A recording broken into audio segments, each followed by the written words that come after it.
Hi, Miss Andra May Aguilan. Can you tell me about yourself? Hi, I'm Andra May Aguilan, 24 years old, from Tagudin, Ilocos Sur, and I'm single mom. How many kids do you have? No mom. Oh, how many siblings do you have?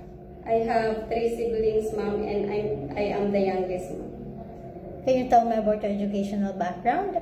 I'm high school graduate, mom. Do you have work experience abroad? No mom, but I have a local experience, mom. For how many years? 1 year, mom. What are your duties and responsibilities? Cleaning the house, mom, and taking care of the kids, mom. How old are the kids?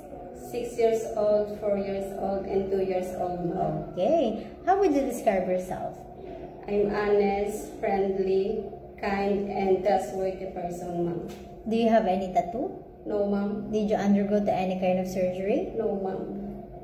Why do you want to work abroad? Because I want to earn money and help my family, mom. Are you scared of dogs and cats? Yes, mom. Can you give us your idea on how would you handle a naughty child or children with tantrums?